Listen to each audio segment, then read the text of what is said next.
Here we are on the first ever Unfiltered Intuition podcast. I am so excited to get this project on the road.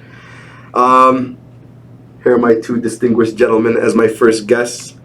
Tarik was definitely a last second improv on getting involved, but because of how much I knew he can contribute into the conversation, I knew it would be a great idea to have him included. This first episode is going to be focused, not entirely, but the structure of the conversation is definitely more so about, the physical and the mental element of life. I have Hassan over here. Hassan, how are you? Not bad, you? I am honored and grateful to have you on here, bro. I really appreciate you taking some valuable time out of your Sunday to, make it a point to come out here today. Thank you so much. You're very welcome, likewise. Feel the same. Thank you. Tarik over here needs little to no introduction. That's my nephew. Tarik, how are you feeling today? I'm feeling amazing. Thank you for asking. Thanks for having Same me. thing applies for you, man. Thank you so much for taking your valuable time out on a Sunday to come out here and support and help me get this show on the road. Let's dive straight into the content. Let me tell you guys a little bit about how I got to meet Hassan over here. Hassan is someone who I actually have not known for too long now. How long have we known each other, Hassan? About 3 weeks. 3 weeks. How much has gone into this relationship through the 3 weeks? Has it been like a superficial relationship? Yes, because I just like sitting with people who are mature enough to learn from. So it's definitely been beneficial to both of us in a way or another. 100%, I definitely agree. Let me tell you guys a little bit about how I met Hassan 3 weeks ago. I definitely believe that, every person that you come across in your life, whether it's good or whether it's bad, you come across them for a reason, And when I first met Hassan was, like he said, about 3 weeks ago, and it was during the time where I was just starting to try to get into the gym and make it a focal point of my life, because I began to understand exactly how important it is, how much it does for you. So Hassan over here, about 3 days before I met him, I was with a very good friend of mine, Muhammad Kamal Char, and we're both kind of like beginners in the gym. We're not too experienced in the gym, and Hassan was somebody that we looked at, and I told Char before I even met Hassan, before I even talked to him, I'm like, man, that dude over there is intimidating, bro. He's on his stuff, and I usually don't have an issue approaching people and trying to get to know them. But for some reason, I was a little hesitant to approach him because of the fact am I gonna ruin his flow? Is he gonna tell me get the fuck out of my face? Why is he gonna? But like I said, I seen him 3 days before, and then this one day, the fourth day that I seen him, I was so drawn in by him that I'm like, bro, I have to go introduce myself to Hassan. He seems like a very interesting person that I definitely can learn a lot from, especially considering that I'm just now starting my journey in the gym for real. You guys have the same routine. You're always seeing him at the gym. That's exactly what I get. So go ahead. Here's the problem. A lot of people judge me just because of my face. Right? It's always I have basically a resting face. 100%. So people usually think I'm always mad or into a certain mood. That's not the case. I'm glad. Literally, I post that on my Instagram. Always, the boys are always telling me, you don't look approachable at the gym at all, or rather in any place. I was like, that's because you don't know me. Once you get to know me, you'll see a whole different side of me. And so for those people who have a face like me, don't worry about them. They're probably the nicest people ever. Just first, you gotta get to know them.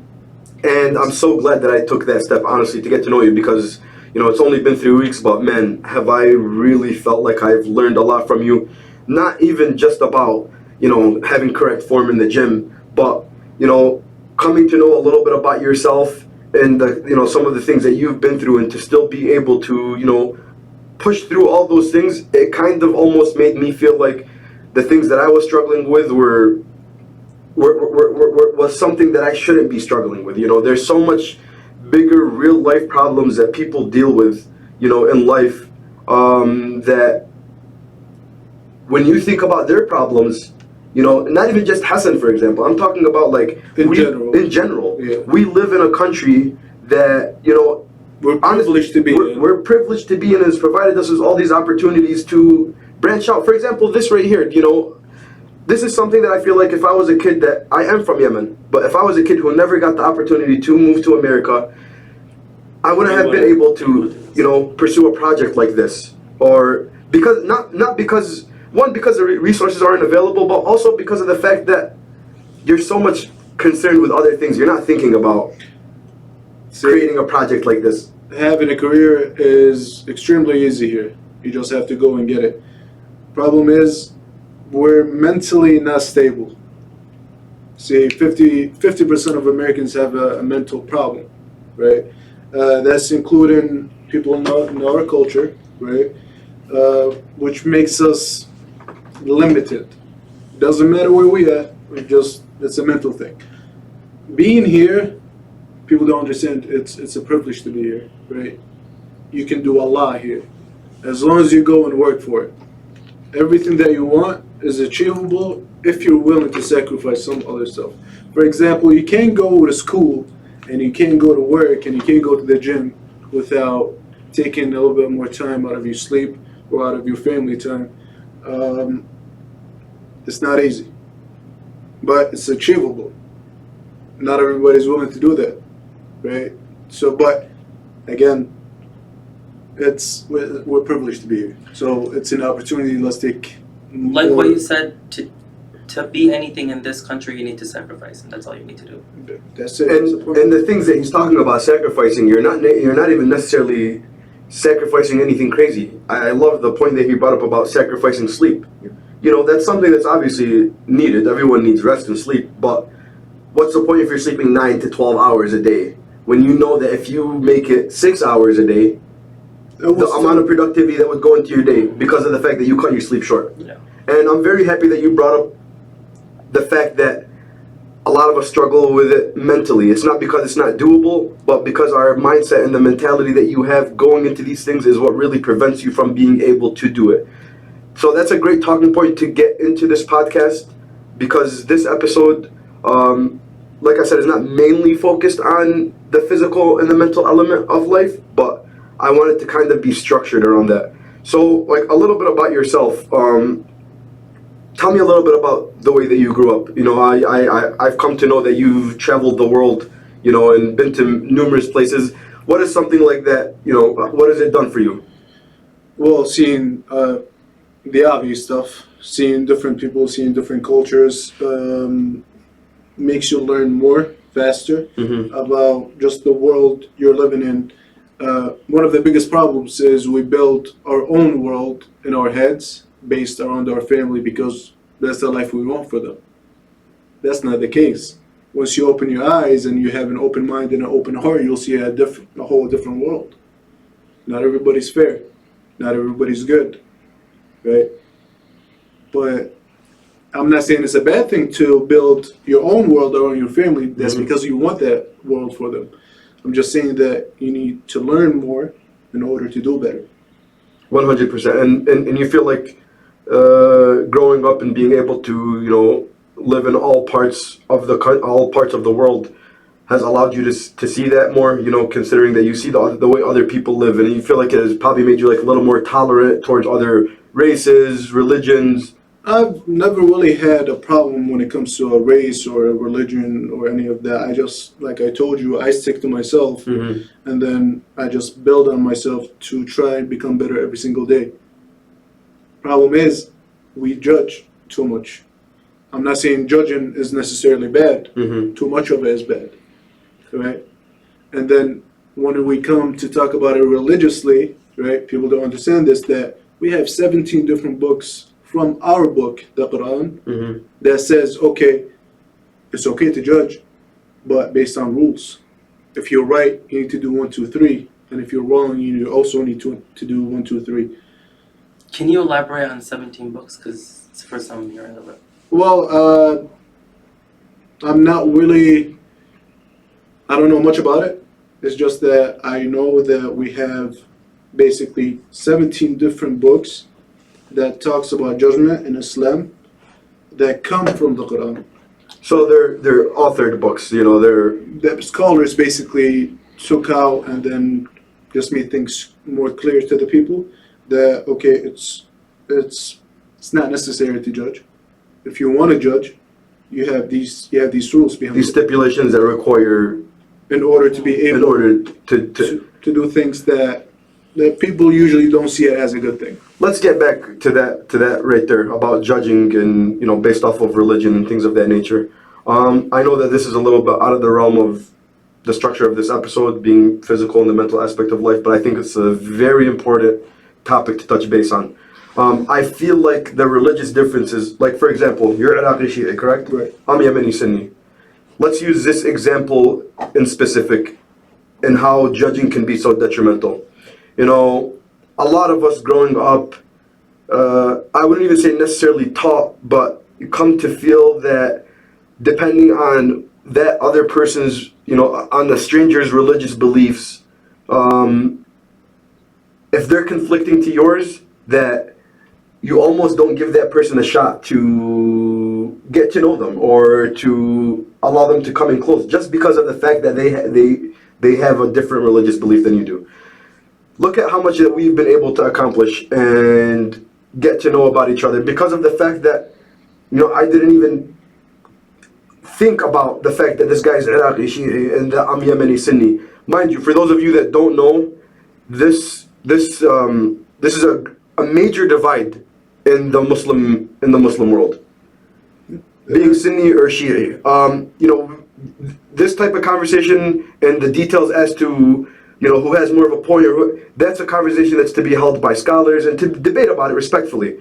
I'm not here to do that. What I'm here to do is to just show you that if you're able to put those things to the side and give that person a shot to get to know them, there's so much more benefit can come out of it, rather than just because of the fact that he's Shi'i and I'm Sunni, I'm not gonna get to know this person. Well, here's the problem: division is created by people, right?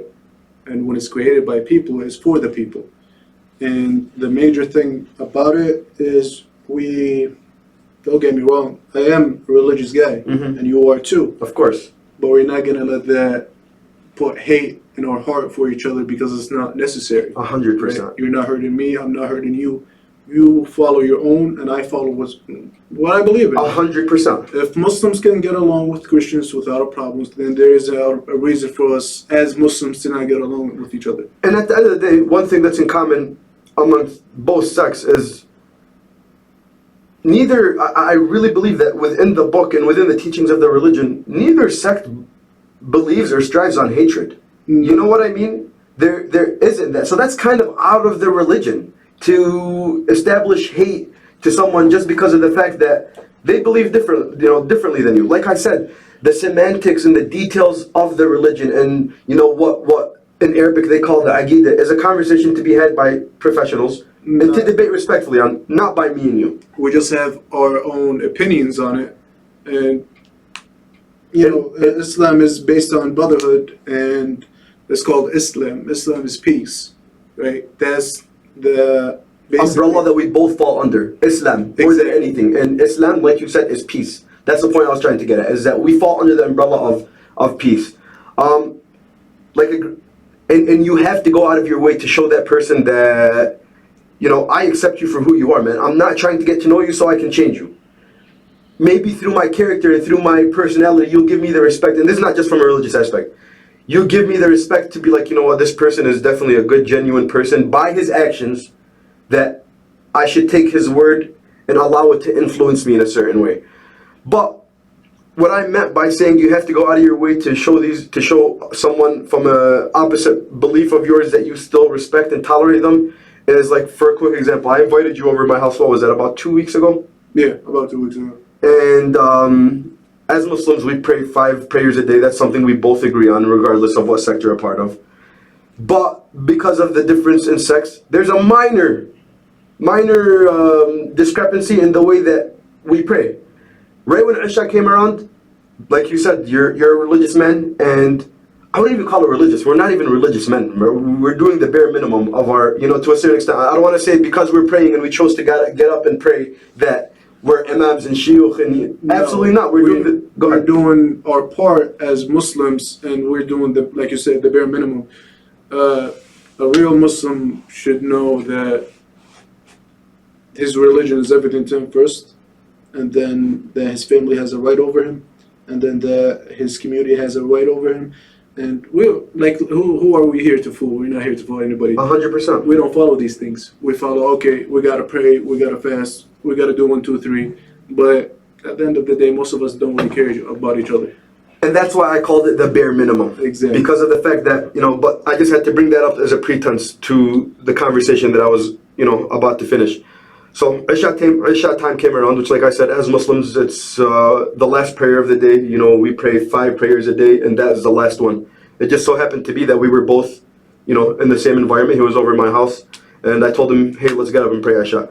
I already knew that there is a small discrepancy, like I said, in the way that we do pray. I looked over to Hassan. What did I tell you, Hassan?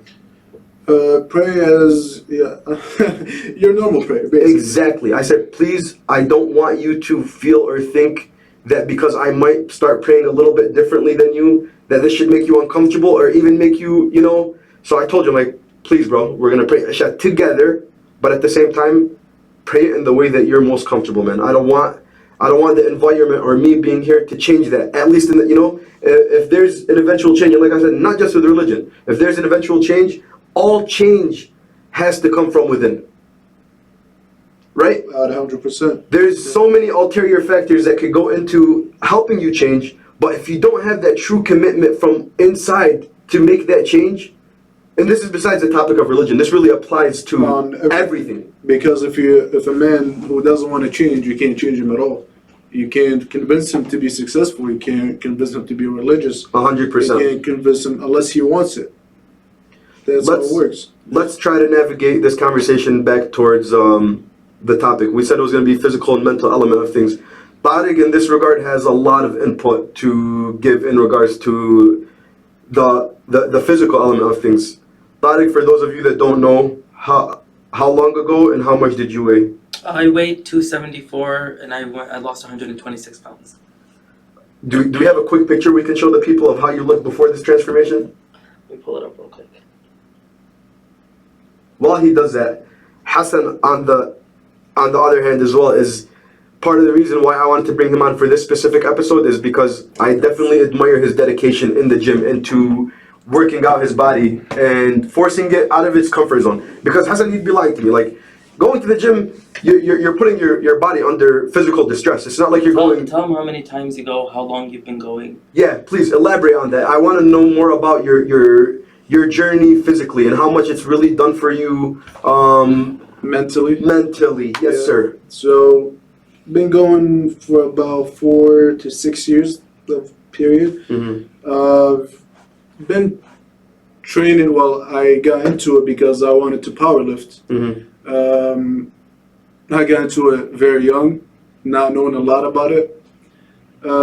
It's just the first time I worked out, it made me feel so much better right after. So that was the. And how long ago was that first workout? You said it was about 6 years ago? About 6 years ago. Tell the viewers how old you were so they know 6 years ago is you were at what age? 6 years ago. He had to show his ID for me to believe it. Literally. Tarik, when he first came in and met Hassan. No. The funny thing is, before I even kept saying, no, you're lying, he went for his wallet to show the ID. Because how old are you now? And 6 years ago you would have been how old? Right now I'm 19. And then 19. MashaAllah. 19, mashallah. Like. And then 6 years ago would have been 13. Yeah. So it was post-puberty, right? Yeah. 13. Taking the initiative at 13. I don't want to say what most people are doing at 13. I'll tell you what I was doing at 13. Well, to be completely honest, I used to do track and field before that. I was just a skinny, weak kid, right? Who was fast but weak. So I just wanted to get stronger. And then going to the gym, I was like, okay, this is painful, but I feel good right after. I feel like you accomplished something and you feel like a lot lighter, a lot better. So I started going and I started eating a lot because I was going to the gym and then putting my body, like you said, under distress, and it's not comfortable. You're putting it through uncomfortable emotions, you know? Who wants to lift heavy weights, man, you know? When somebody tells you take the groceries inside, most people get burdened by the fact that they're going to have to go and pick up groceries in the house, let alone actually going to a gym to focus on only lifting heavy things. Yeah. You get what I'm trying to say? Absolutely, and that's the thing. Like, it's a mental thing, Uh-huh. right? And that's where the mental aspect plays into it. Elaborate on that, please. Like, some days I'd be coming back from school, I'd just be laying in bed, and then I would literally just want to sleep. Right? I don't want to go anywhere. I don't want to go to the gym. I don't want to lift anything. But I force myself. I literally, if I have to punch myself to get up, I would do that. And sometimes I had to do it, but I got there. But as soon as I got there, it got so much easier. Once you're in there, it's so much easier. Getting yourself, success is not a comfortable state, right? You got to be uncomfortable. Hold that thought for a second. I want you to. I actually want to let the viewers know that when he says success, I hold the thought though because you're very important. I just need to tune in there. When he says success is not a comfortable state, I feel like most people out there, when they think of success, the first thing that comes to their mind is money. Were you gonna have the same answer? Yeah. And in reality, yes, money and having And happiness and Material. money is a very important. Yeah, and it's a lot of materialistic things that go into the thought when people think successful. Yeah. But the thing with successful, no one ever sees the hard work, the tears, the things you had to get to And be go in that through. position you're in. 100%. And then once you're able to accomplish those things, before you become successful financially, you must first have a successful mindset. Yeah. And mindset is something that is critical because for me, man, it wasn't even too long ago where my mindset paralyzed me from being able to achieve anything. Well, let me tell you this. Let's say you have everything that you want, right? Everything you dreamed of. Let me take your health away. What do you have then? You have nothing. Why? Because health is everything. All these things are nothing compared to health. If you have that and you take care of that, you can have everything else. But if you want to sacrifice this for that, then you'll have nothing. 70 years old, a doctor, works his whole life. Sometimes weeks, like he doesn't sleep for days and days. 4 strokes, right? Health is gone. Materialistics are gone. The most important thing is your health. Once you focus on that, you can have everything else. That's why I go to the gym and I watch what I eat and just stay away from stress. You're gonna have stress either way. But if you can have basically a control. Exactly what I was gonna say. And you feel like the gym does that for you. Right after that, like I'd be having a bad day, go to the gym 2 or 3 hours, walking out of the gym, I feel amazing. Regardless of what feeling you walked into that gym, you feel like it converts it. Yes, the situation doesn't change. Yes, those things that stressed you out prior to walking into the gym are still there. But it's the perception. Yeah. That leaving the gym, the perception you feel like is the change that makes it feel less stressful, right? Exactly. And we were talking about overthinking, right? Most people are unhappy because of it, right? They assume things. I was like, okay, you only have a part of the picture. And then you, with your mind, you draw the whole unrealistic picture. By overthinking. By overthinking. And that causes a lot of problems with your body, not just mentally, with your body also. You're just stressing yourself out for no reason. Is stress the biggest killer? Stress, and I'm glad we had this conversation up. For those of you that follow the Instagram page, I made a post yesterday. Let me find it on Tarik's phone before we go back to an image of him. How long ago was that, Tarik? 2 years ago? 2 years ago. I'm telling you, the difference between night and day. 2 years ago in March. Let me find that post. So basically, the post that I'm talking about was that one post that was by. I want to give the person who gave the talk credit. So let me pull up the post real quick.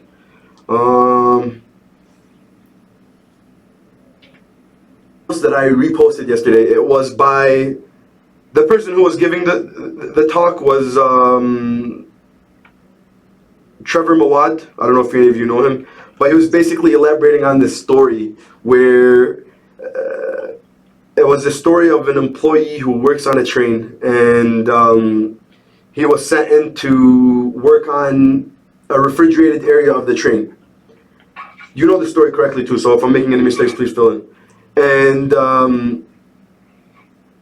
when he went in there, he got locked into the room, and in his mind, he was thinking, oh crap, I'm stuck in this room right now, it's freezing, how do I get out? He banged down the door, banged down the door, banged down the door. Nobody answered him. Minutes go by, this guy begins to like observe and report, like the speaker mentioned. He begins to observe and report, writing on the wall. Well, it's getting colder in here. I don't think I can stand this anymore. I don't know how much longer of this I can take. Basically, all negative thoughts and emotions based on the circumstances that he was in. Eventually, this person died in there. Do you guys think that he died? You know the story, Tarik, do you? Probably. Do you think he died because it was cold in there and because he didn't have any died oxygen? of a heart attack, of anxiety, of Possibly was the heart attack was the reason, but from the cold. no. After his body was later discovered in there, dead, they opened up the boxcar many hours later to find him he was dead. But guess what? The temperature was 56 degrees. Not freezing temperature. Oh. There was plenty of air in the room. Like the speaker says, there was no physical reason for this person's death. No outside factors that he thought in his mind would contribute. No outside factors. Bro, I'm shocked by the story. And this is a real story, by the way. It's an article that was written and it's documented. It's a real story. And this person died because in his mind, he thought it's too cold in here. Yeah. I don't know how much longer I could take. When in reality, had he waited till the time they came and discovered his body dead, and he was thinking positively. Like I said, your thoughts or Pull that picture back up. here's the thing. Thoughts are either Is this the video? a reason for you to grow or to die. You will not stay in the same position. It's either you're going up or you're going down. I can go first, but I also want you to tell me a little bit about the times where your thoughts were more on the negative end and how they really affected your actions and the way you went about your day. I could elaborate on this on a personal level. I don't mind going first, but if you want to go ahead and tell me, because I'm sure everyone has those phases. There's no person in this world who's perfect mentally. You might be able to get to a perfect or a stable mentality, but I'm sure that everyone, especially in this generation, and especially in this day and age, this digital age that we live in, faces that barrier of overthinking, and that it has a detrimental effect on their lives. Right. Do you want to go first and elaborate a little bit on that? Because, like I said, I personally also have. I mean, you could go first, and then I can go right after Okay. and see where we can meet up. So let me tell you this. Like I said, for me, it hasn't been too long since I thank God for a change in mindset. It wasn't too long ago. Hassan hasn't known me much since. Yeah. Tarik has he's my nephew, so he sees it all the way through. But at the same time, he's not in my mind to see it. But for a good 2 years of my life, I would say, and this wasn't even too long ago, for a good 2 years of my life, man, was I an overthinker. And it wasn't even like a positive overthinker. There's a difference. I feel like there's a difference between you overthink positively and you're trying to get things done, and negative overthinking. And the result of that time and of overthinking and of thinking so negatively about things, I almost felt like this story over here. All my outside circumstances were great. I had, alhamdulillah, which means thank God. I had no outside forces that really forced me to overthink and to be in that mental state. Whether it's from a family aspect, like, I thank God I had and I still do have a great support system. Whether that's in my brothers and my family, and in my brothers who are my brothers just not by blood. I had that. I was finishing up my bachelor's degree, so I was working towards something as well. I had that financial aspect. I'm not where all these aspects, right? I'm not where I want to be, but alhamdulillah, like I didn't have anything real to complain for. The reason why I'm bringing these things up is to relate to this story as well. You know, all the outside forces, none of them, it's not like I had a major debt or a major calamity that happened that's been weighing me down. But because of the fact that I was overthinking everything so negatively, this plays into me thinking about my perception, others' perception of me. My perception of myself was so negative that I spent 2 years, man, where I wouldn't call them useless, because looking back at them, man, I feel like every time in your life happens for a reason. There's definitely things that come out of it.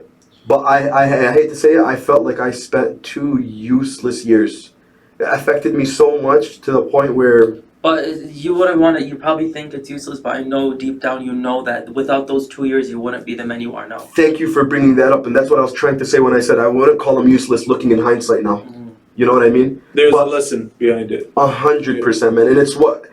Those times are part of the reason as to why now, alhamdulillah, which again means thank God. You guys are going to hear me say that a lot because, you know, I attribute a lot of things, if not everything, to God, man. And if we do understand the concept of God, you understand that this is, you know, it's a concept so much bigger than all of us, man. And if we really realize the power of God, no, we wouldn't. So, like I was saying, those 2 years made it feel like a lifeless 2 years. It took a toll on my relationships, whether that was, you know, with friends, with my wife, with my parents, with my siblings. It took a toll on my ability to be productive, my ability to go to the gym. And it just had such a long-lasting negative effect where I'd wake up in the morning and look forward to the nighttime so I could just go back to sleep. And that's not the way to live life. What took you out of that God. thinking? God. I'd be lying to you if I said that first. Shouldn't just be, I mean, there's asbab. What's the There is asbab, but reasons. I'll elaborate on the reasons. But at the end of the day, I really do attribute it to reestablishing my connection with God. And by God, like, listen, anybody who really, really makes it, like somebody that I think about, Antonio Brown, this guy has a slogan called Call God.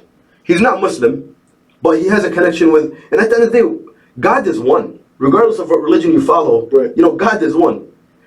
These people that have been through so much attribute their eventual success to God. The reason why I brought Antonio Brown, if any of you are familiar with him, this man has, he's a wide receiver in the NFL, and he got kicked out of the NFL. He faced so many legal problems, and he eventually made it back into the NFL. Won a Super Bowl with Tom Brady, and his slogan is Call God. So the reason why I bring this up is, yes, there are reasons, like leading up to it. This whole transformation for me, I gotta say, happened about a month ago, maybe a month and a half ago, and it has been the difference between night and day. Anybody who knows me prior to that transformation and knows me now will tell you that Abdullah is like a different person. Alhamdulillah. And it's something like I feel like you have to constantly feed it the same things that you fed it in order to become that person. So for me, I won't go into the details about what the exact What makes issue... you think them saying he's a good person? It's because, I mean, he's changed. That means it's good. Because I'm bugging. no, that's fine. It's a good point to bring up, but because of the fact I'm no longer too concerned about the perception of others and them thinking, oh, is it good? You. I know that it's good That's for what me. I know what it's done for me. So, you know, I don't care how other people perceive it. I know what it's done for me. Right. You know what I mean? But let me just wrap that up real quick. I'm not going to go into the exact details of what it was that led up to it, but there was nothing too serious too, by the way, not a major calamity, but I just got to a point where it was up here. I just got so fed up with the way I was living my life. Let's dive back into it. So like I was saying before we took a mini break, it's basically to shorten down the effect that overthinking negatively had on me was, just like I said, extremely negative, man. It really prevented me from tapping into my potential. And part of my potential is some of it is this right here, you know, being able to commit to creating a project like this and following through on it. Another part of the potential is being able to go to the gym and discipline my body. Another part of the potential is like not being able to discipline my emotions. So you think overthinking all of it is bad? No. Remember, Hassan brought up a very good point as well, where he said, not all, was it you or me? One of us brought up a point where not all overthinking is bad. If you're overthinking positively, it will lead It's you so in a rare, positive though. way. it is rare. So rare. It is rare. But because when it happens, it's amazing. it's productive, Yes. it brings things into fruition, you know what I mean? But the negative is so much more detrimental than the positive overthinking. I feel like our bodies are built to just always stay negative mentally, physically, everything. It's you So by has to default- put in. by default, you think that they're. we're there to fail. Well, You have to push yourself out of well, here's I kind of think about it the other way around. I feel like I'll let you get to our that. body. We're there to. I feel like by default, we're meant to be happy. But is it easier for you to stay sad, or is Are it you easier born? for Are to you be born happy? as a baby growing up? Do you look back at your childhood? Look, talk to You're me born about. just needing to survive. You're born just needing to survive. What emotion is default instilled in you? Whether it's by your parents bringing you up. Most people, obviously, some people have miserable upbringings where their parents were, I understand that part. But if you have a good support system and you're lucky enough to be brought into this world by a loving family and whatnot, what default emotion are they trying to instill in you from a very young age? Happiness, just joy, and here's why we need to make mistakes. Go So ahead. we can learn. So we can grow. Without mistakes, we're not going anywhere. Right? We have to know. Here's the thing. Like I told you, I've had to learn everything the hard way. Mm-hmm. I make a lot of mistakes. That's why at 19, I don't act like I'm 19. Because I made those mistakes. don't look like you're 19 either. Exactly. Tell me very briefly, and let the viewers know a little bit about those mistakes. I don't want you to go into complete detail about the certain situations, but like, I do recall you telling me that you got into a lot of fights growing up. You had somewhat of, I wouldn't really call them anger issues, but your emotions weren't disciplined enough to where you can overlook certain things and just set them to the side. Right. Tell me a little bit about that. Like, I wouldn't take no disrespect from anybody. Now, again, That still stands. And still, it still won't, stands, yeah. absolutely. But again, we're in a country that is full of opportunities, Mm-hmm. and success is guaranteed if you're willing to sacrifice. Mm-hmm. But we also The reason why you brought that up was it to say that you had to sacrifice not standing for disrespect in a violent way in order to, like, what I'm trying to say is you mentioned sacrifice right after I asked you, telling me a little bit about the mistakes that you did make. Yeah. Would you consider it sacrificing that part of you, sacrificing the fact that you have to? Sacrificing your pride in order to That's what I was trying to pull up. set that aside, Uh-huh. right? And I'm not the type of person who would do that. Mm-hmm. Sometimes I will, Mhm. right? If it's something I know it's not worth it. But when it comes to self-respect, Mhm. and when it comes to a family, or it comes to somebody who I consider like family, Mm-hmm. I obviously wouldn't stand down, right? Again, sacrifice in every area is necessary. But What kind of sacrifices? I hate to cut you off. What kind of sacrifices are you talking about, though? Like, for an average person who is struggling to reach that medium of emotional discipline, and what type of sacrifices do you think that no matter who you are, no matter what the exact issues you have going on, what is a sacrifice that, generally speaking, you mentioned pride, Right. and sacrificing your pride? I think it was mentioned earlier, the sleep, and you have to sacrifice from your sleep, you have to sacrifice from your personal time with friends or family. yeah, That's a general consensus that general, applies to everyone, correct? Absolutely. Mhm. If you want something, you're gonna have to sacrifice another. Which consists of, like you said in the beginning of this conversation, rather than having 9 to 12 hours of sleep, you're going to have to So go if you want 5 days a something, week, just 6 does days a not week, where you come get easy. 5 hours Mhm. to 7 hours tops of sleep. Let me be completely honest with you. Throughout this whole quarantine, I was doing 16-hour shifts. Mm-hmm. Right, sleeping 2 hours a day, waking up, showering, eat, sit down with my family, back to work. That used to be every day for a year. Now that is a very bad thing to do, right? But it must be done sometimes, you feel like. It must be done sometimes Mhm. because if you want Especially to, if you're still as young as you are. You have that time, you have that energy, you have... you have it, yes, but that could also affect you in a very bad way. It should. Okay, Health-wise. health-wise, of course, it doesn't matter how old you are. I did just see this video that said she will never mess with her sleep because if you get less than 7 hours of sleep, it's the worst thing you can possibly do to your body. I haven't done more research to it, but with sleep, I agree with sleep as well. Like for me, it's very important. My sleep schedule is horrible. And how many times have I told you, Tarik, that is something that you need to take care of? I need to take care of it, but the thing is, you try, but whatever. Like it is what it is for me. But I'm fine. You nap, you're good. When he called me today, he called me today. That's what, right? He woke me up. He woke me up. What time did I tell you that I sleep? You told me that yesterday you fell asleep, what was it, 8 p.m. till 1 a.m.? Yep. And then you woke up at 1 a.m. and didn't go back to sleep till 8 a.m. Damn. And then I woke up at 9 a.m. See, that's the type of thing that I need. Reminds me of college. But it's Reminds not. Me of college. By saying that, you're not really recommending that the viewers. No, absolutely. Don't do anything like that. Sleep is important for your mental health, body health, even when it comes to being productive. But at the same time, sometimes you're gonna have to sacrifice your sleep for things in order to accomplish. And when you sacrifice your sleep, power naps are the best thing. 15 minutes. Like 50. It's me who put you on them. You put me onto them, but I didn't know the value of them until I had to do them. 15 minutes. And it's crazy. And it's not that you sleep. Your eyes are closed. Exactly. That's what I was gonna say. It's crazy. You're laying down doing nothing. And it's like your mind goes to rest. And it's like a full 3, 4, 5 hour sleep. Considering that we're talking about sleep and the fact that I mentioned that transition, yes, I did say it was God. Tarik asked what are some of the reasons as well, though, because 100%, even God says, you have to take upon reasoning as well. Mm-hmm. Yes, everything is mektub, which basically means predestined, but at the same time, you have to take upon reasoning. The reason why I bring that up is another one of the major changes that I did take. I had a bad habit, man, of staying up till 2, 3 a.m. playing Call of Duty and just not, and then going to sleep and waking up late.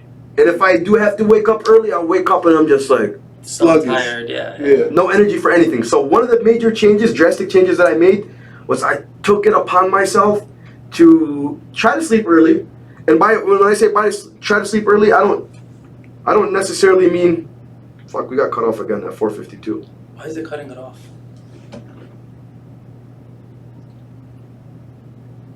Check your storage. No, it's maybe because of text. Go on do not disturb. Let's dive back into.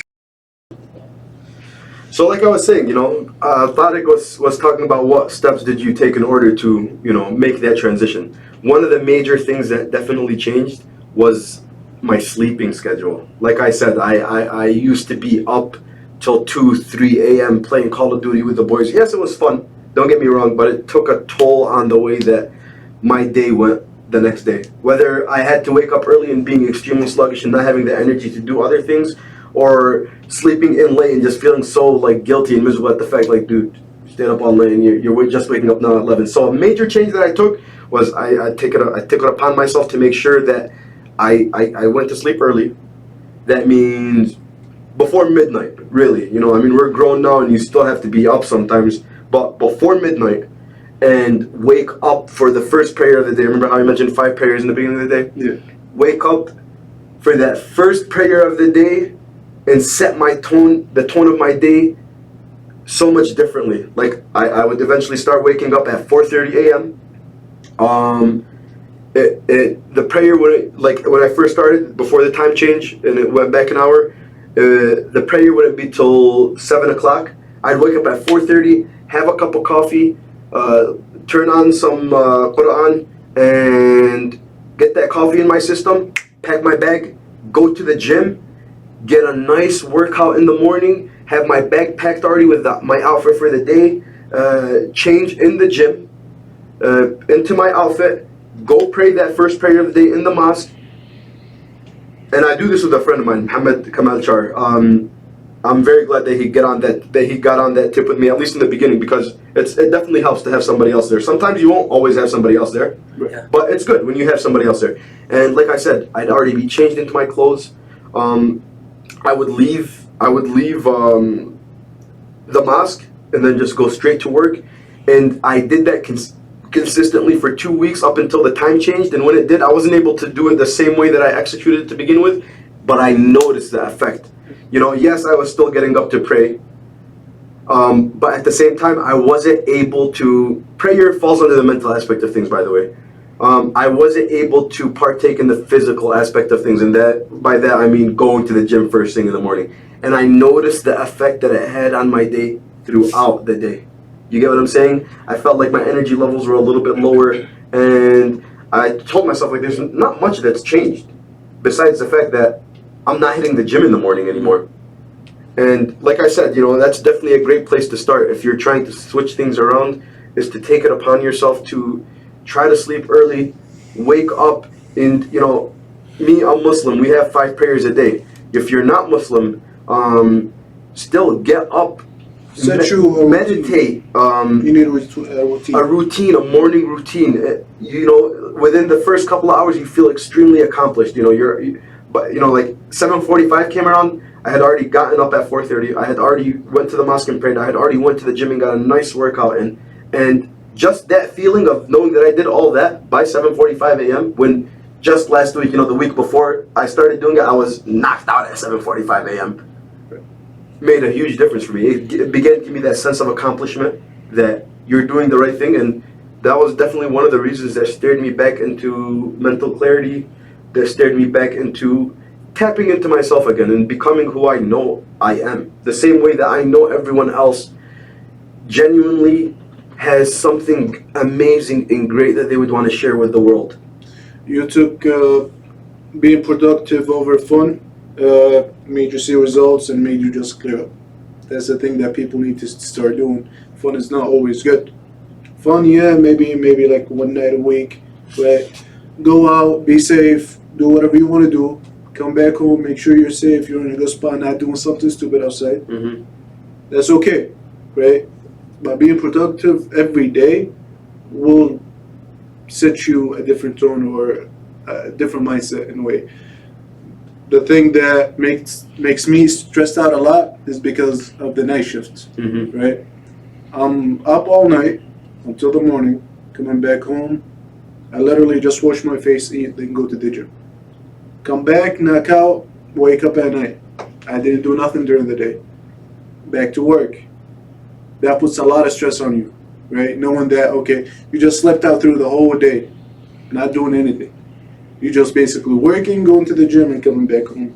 There's nothing. I'm not saying it's a bad thing. It's not, but at the same time, you definitely feel like the sleep aspect of it plays a role into why you still feel not as accomplished to a certain extent. Exactly, because no matter how much you sleep during the day, it's not the same as night. Sleeping 2-3 hours during the night Is like 4 or 5 hours it's like more. 9 hours during the day. That's how it is. And you can do a lot more Mm-hmm. during, if you would just sleep like 3 hours a day, right, at night, than When sleeping 9 hours during the day. because that's how your body is made for you to sleep during the day. Now, I'm not saying it's going to be for long. Mhm. It's just for this short period of time, right? And there's something called the circadian rhythm.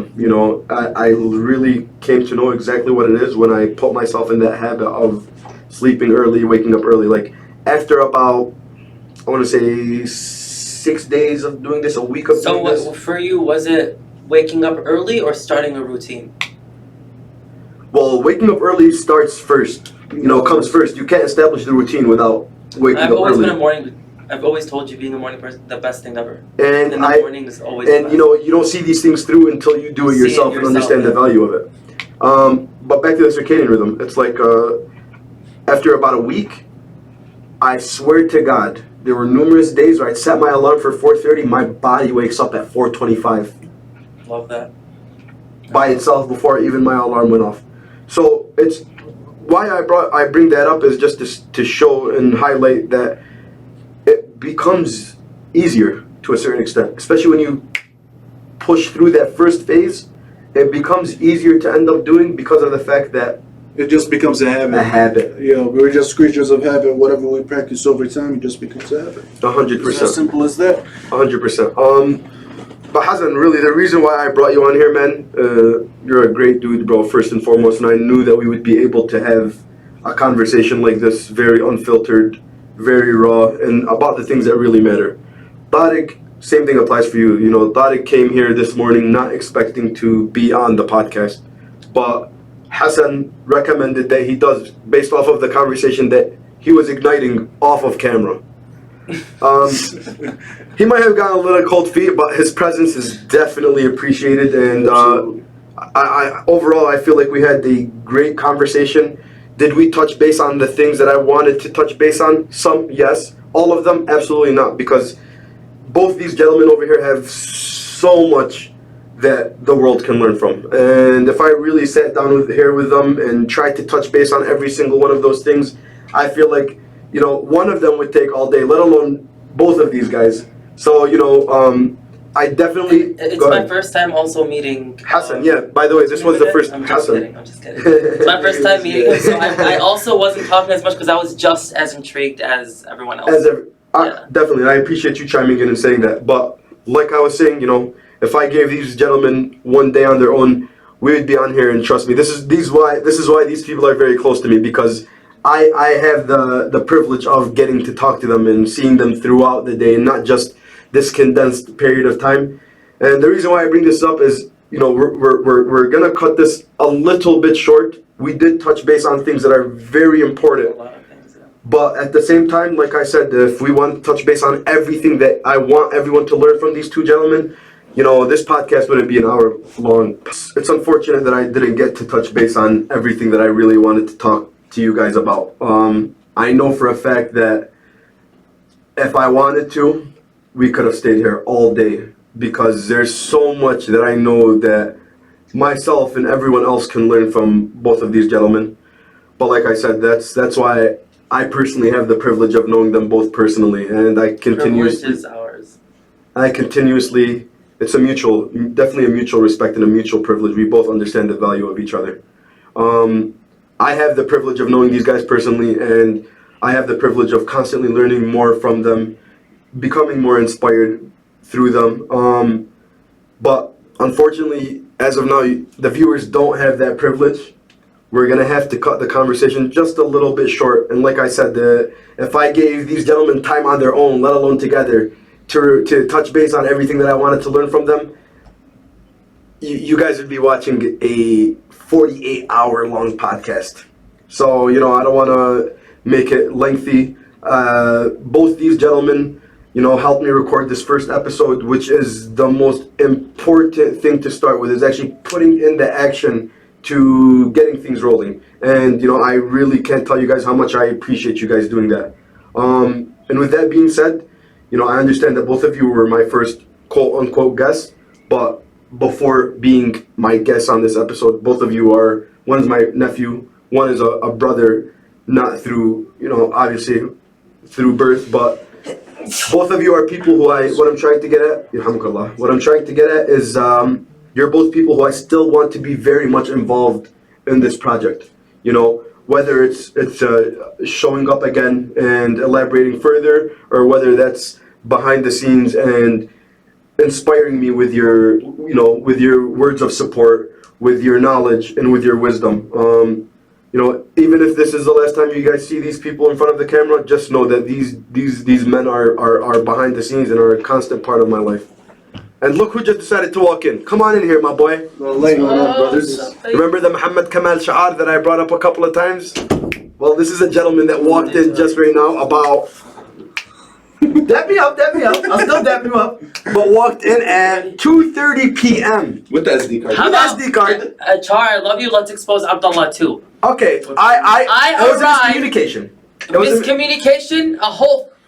But listen, Hassan was probably with me when I told you this, but I was thinking I was still at home. I told you, I'm like, listen, bro, here's the address. You're not going to carpool. Check out the place. It was like 11:04. I'll be there in 20 minutes. And 12 o'clock hit, your ass was still okay, that part was my fault. So I told him off camera. A whole hour! I told him off camera. I apologize, and I understand your time is very valuable. But nonetheless, you know, Tarik is someone who's still, you know... That's okay. Take it as you're practicing your patience. Oh, wow. Thank you, Hassan. I appreciate you. I practice a lot of patience with you.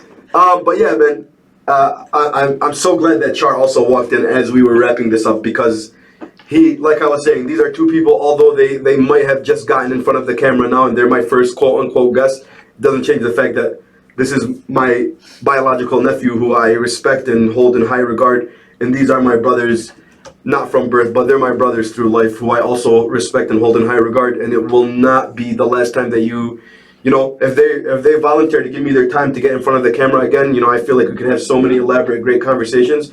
But if, you know, it's a while before they actually get in front of the camera, just know that these people are genuinely in my life and are part of the reason for the inspiration and the motive and the drive to actually get this project up and going off the ground. You know, they're contributing heavily, you know. And the first example of that is all three of these gentlemen coming in 20 minutes away, 30 minutes away from home on a Sunday morning.